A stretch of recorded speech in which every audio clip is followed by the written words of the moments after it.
কৃষক কৃষি তার উন্নয়ন সব নিয়ে আমাদের এই আয়োজন। বাংলার কৃষি, বাংলার কৃষি, বাংলার কৃষি। ফলবে ফসল ভরবে গোলা আরো বেশি বেশি। বাংলার কৃষি, বাংলার কৃষি, বাংলার কৃষি, বাংলার কৃষি, বাংলার কৃষি। সুপ্রিয় দর্শক, বাংলার কৃষি অনুষ্ঠান থেকে আপনাদের সবাইকে শুভেচ্ছা। কৃষি তথ্য, প্রযুক্তি, পরামর্শ এসব নিয়ে আমাদের প্রতিদিনের কৃষি বিষয়ক অনুষ্ঠান বাংলার কৃষি। কৃষক ভাইরা আমাদের আজকের বাংলার কৃষি অনুষ্ঠানে দেখবেন এ সময় আপনার মাঠ ফসলের করণীয় সম্পর্কে একটি মাঠ প্রতিবেদন, সেই সঙ্গে কৃষি বিষয়ক কিছু গুরুত্বপূর্ণ তথ্য এবং পরামর্শ, এবং শেষাংশে থাকছে মৎস্য বিষয়ক প্রতিবেদন। শুরুতেই মাঠ প্রতিবেদন।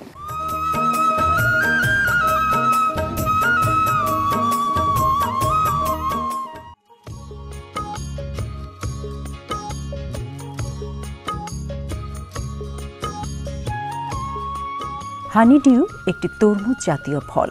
এ ফল অন্যান্য দেশে ব্যাপকভাবে চাষ হয়। বর্তমানে বাংলাদেশেও এ ফলের চাষ শুরু হয়েছে। এতে রয়েছে প্রচুর ভিটামিন, খনিজ ও অ্যান্টিঅক্সিডেন্ট। সারা বিশ্বে এটি একটি জনপ্রিয় ফল। এ ফল খেলে ক্ষুধা কম লাগে, সেজন্য পর্বত আরোহীরা এ ফল বেশি খেয়ে থাকেন। হবিগঞ্জ জেলার গোপীনাথপুর গ্রামের কৃষক আবুল খায়ের, সে তার 1 বিঘা জমিতে এ হানিডিউ চাষ করছেন। প্রতি বিঘায় হানিডিউয়ের 900টি চারা রোপণ করা যায়। প্রতি গাছ থেকে 5 থেকে 6টি ফলন দেয়। চারা রোপণ থেকে শুরু করে 70 দিনের মধ্যে ফলন পাওয়া যায়। হানিডিউয়ের চাষ পদ্ধতি তরমুজের চাষের মতো। জমি প্রস্তুত করে মাদায় চারা রোপণ করতে হয়। গাছগুলোর বাড়তির জন্য প্রয়োজন মতো সার ও সেচ দিতে হয়। আগাছা দমন করতে হয়। কৃষক আবুল খায়ের তার জমিতে সব পরিচর্যা করেই হানিডিউ চাষ করছেন। অতিরিক্ত পানি নিষ্কাশনের জন্য ক্ষেতে নালা তৈরি করেছেন। তিনি নিজ হাতে ক্ষেতে পরিচর্যা করেন। 3 বছর যাবত তরমুজ হানিডিউ এগুলা করি। প্রতি বিঘাতে 30,000 টাকার মতো খরচ হয়, 1 লক্ষ টাকার মতো বেচা কিনা হয়। এগুলার বাইরে হলুদ, ভিতরে হলুদ, খাইতে খুব মিষ্টি। উপসহকারী কৃষি কর্মকর্তা মাঝে মধ্যে এসে তাকে বিভিন্ন বিষয়ে পরামর্শ দেন।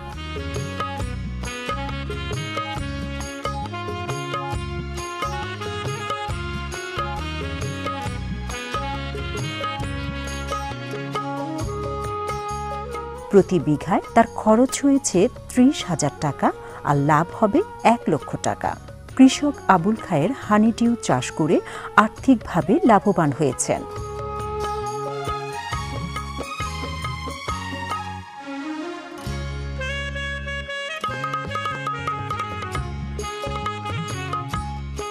হানিডিউ একটি লাভজনক ফসল। এই ফসল চাষের জন্য সময়ও কম লাগে, তেমন পরিচর্যারও প্রয়োজন হয় না। বর্তমানে বাংলাদেশে হানিডিউ চাষের সম্ভাবনা দেখা দিয়েছে। সুস্বাদু এই ফল চাষ করে যে কেউ লাভবান হতে পারেন।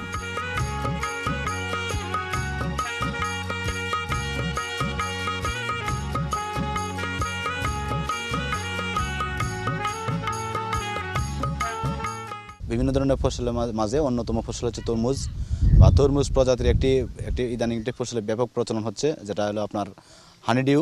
আমি মাঠে এসে তাদেরকে সব সময় সঠিক পরামর্শ, রোগ ব্যাধি, পোকামাকড় দমন বা সুষম সার ব্যবস্থাপনা, এক কথা কৃষির যত ধরনের সমস্যাগুলো হয় সেই সমস্যাগুলো নিরসনের জন্য আমি কৃষকদের পাশে সবসময় থাকি।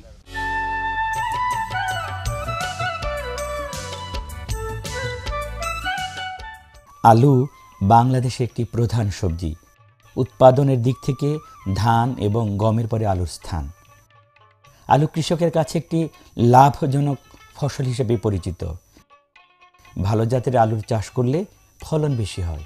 এসব জাতের মধ্যে আছে ডায়মন্ড, মুলতা, গ্রানুলা, কার্ডিনাল, পেট্রোনিজ, রাজা, হীরা।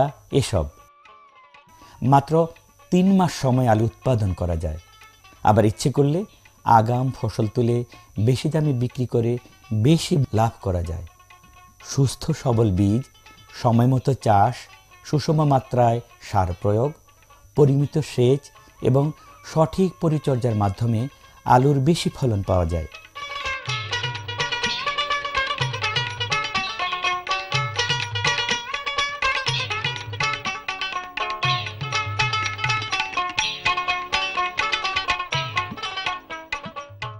সাধারণত হিমাগারে আলু সংরক্ষণ করা হয়। আলু সংরক্ষণ করার পর কৃষক ভাইরা কাছাকাছি কোনো হিমাগারে আলু সংরক্ষণ করতে পছন্দ করেন। হিমাগারের সংরক্ষণের জন্য কৃষকদের একটি নির্দিষ্ট মূল্য পরিশোধ করতে হয়। বীজ আলু হিমাগারে বেশি ভালো থাকে। আমাদের দেশে হিমাগারের সংখ্যা তেমন বেশি নয়, তাই আলুর ভালো ফলন হলে বেশিরভাগ আলু হিমাগারে সংরক্ষণের সুযোগ পাওয়া যায় না। এই অবস্থায় যে কেউ সাময়িকভাবে 3 থেকে 4 মাস পর্যন্ত ঘরেই আলু সংরক্ষণ করতে পারেন। আলু সংগ্রহ মৌসুমে বাজারে আলুর দাম কম থাকায় সাধারণ ভোক্তাও আলু সংরক্ষণে উৎসাহী হন। অনেক সময় কৃষক ভাইরা আলু তুলে মাঠে স্তূপ করে রাখেন। স্তূপকৃত আলুতে শুকনো কচুরি পানা দিয়ে ঢেকে কিছুদিন সংরক্ষণ করে রাখা যায়।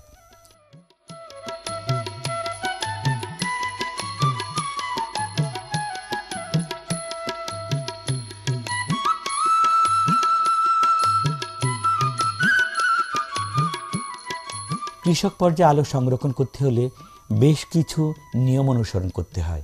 বাতাস চলাচলের সুবিধা আছে এমন ঠান্ডা ঘরে আলু সংরক্ষণ করা যায়। এক্ষেত্রে ছনের বা খড়ের ঘর বেশ উপযোগী।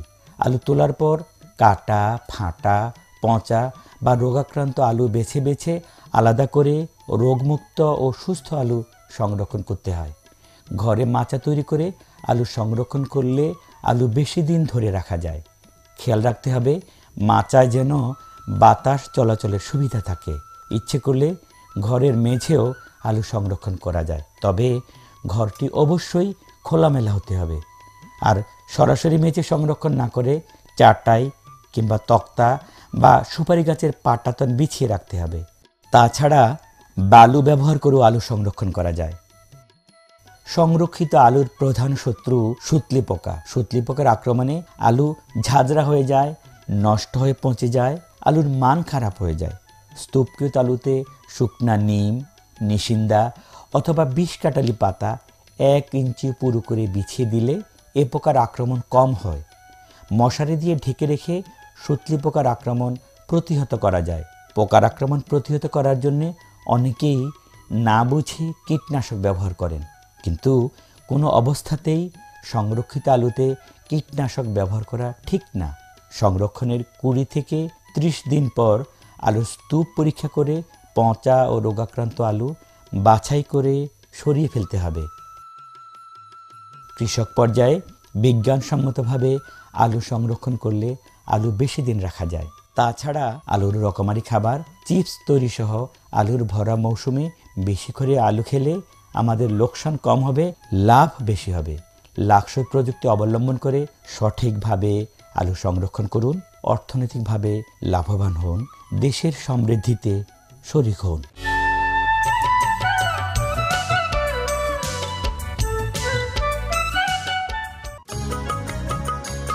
জমিতে ফসলের চাহিদা অনুযায়ী কৃষি জমিতে শতকরা 5 ভাগ জৈব পদার্থ থাকা প্রয়োজন। আমাদের দেশের মাটির প্রকার ভেদে প্রায় 1% জৈব পদার্থ বিদ্যমান।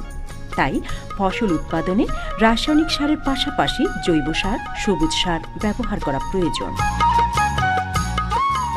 মাটির হিউমাস বা মাটির প্রাণ সুরক্ষায় জৈব সার এবং তার ব্যবহার এ বিষয়ে বিস্তারিত জানাচ্ছেন কৃষিবিদ মারুফ মাসুম।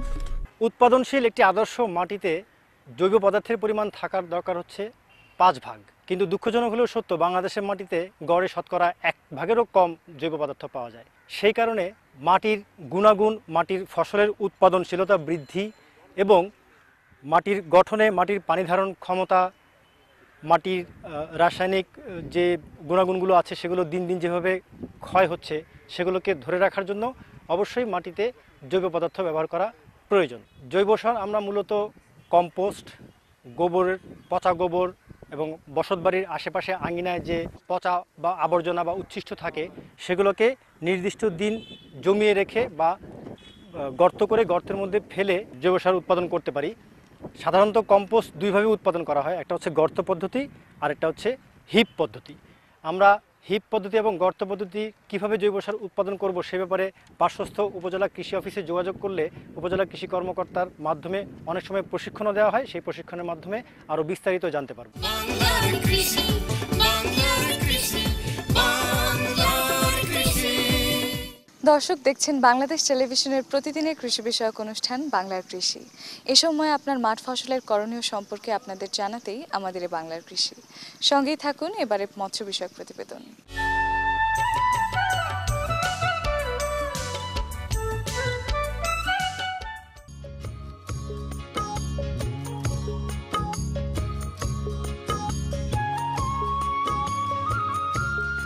বাংলাদেশের আর্থসামাজিক উন্নয়নে মৎস্য সেক্টর অত্যন্ত গুরুত্বপূর্ণ। প্রবৃদ্ধির প্রায় ৩.৬৫% অবদান মৎস্য খাতের। আমাদের খাদ্যে প্রাণীজ আমিষের প্রায় ৬০% যোগান দেয় মাছ। মৎস্য সেক্টর কর্মসংস্থান সৃষ্টিতেও অবদান রাখছে। বর্তমানে খাদ্যে আমিষের চাহিদা পূরণে ব্যাপকভাবে মাছ চাষ করা হচ্ছে।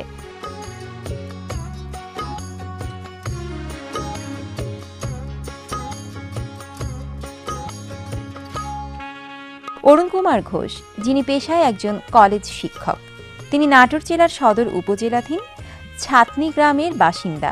তিনি গ্রামের একজন মৎস্য চাষী আব্দুল কাদেরের মৎস্য চাষের সফলতা অবলোকন করে মাছ চাষে আগ্রহী হয়ে ওঠেন। অতঃপর তিনি তার বৃহৎ আয়তনের জলাশয়ে কার্প জাতীয় মাছ চাষ শুরু করেন। মাছ চাষের দক্ষতা বৃদ্ধির লক্ষ্যে তিনি ইতোমধ্যেই কয়েকবার উপজেলা মৎস্য কর্মকর্তার কার্যালয় থেকে প্রশিক্ষণ গ্রহণ করেছেন। কাজের ফাঁকে ফাঁকে তিনি নিজেও মাছের পরিচর্যা ও মাছের খাবার দিয়ে থাকেন।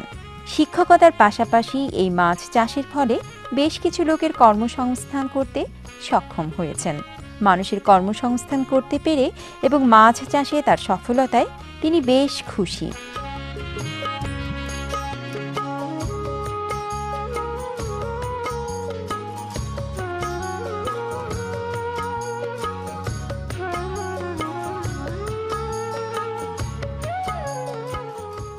যে সমস্ত মৎস্য চাষী আছে তারা এই প্রকল্পের সাথে আছে। প্রথমে যে মাছটা ছাড়ছিলাম তার কিছু অংশ বিক্রি করছি। বাংলাদেশের বিভিন্ন জায়গায় এই মাছগুলো আমরা বিক্রি করি।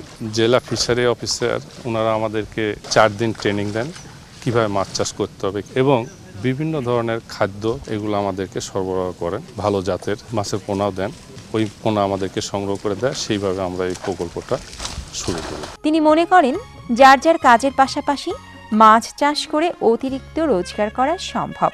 এতে জীবনের স্বাচ্ছন্দ্যতা বৃদ্ধি পায়, ফিরে আসে সচ্ছলতা। একই সাথে পতিত জলাশয়ের সদ্ব্যবহার হবে এবং উৎপাদিত মাছ মানুষের খাদ্য ও পুষ্টি সমস্যা সমাধানে অবদান রাখবে। যুগের চাহিদা পূরণে মাছ চাষ এখন পরিচিত ও সর্বজন গ্রাহ্য কাজ। আমাদের প্রত্যাশা, যাদের সুযোগ আছে তারা কার্প জাতীয় মাছের চাষ করে দেশের মৎস্য উৎপাদন বৃদ্ধিতে উল্লেখযোগ্য ভূমিকা রাখতে সক্ষম হবেন।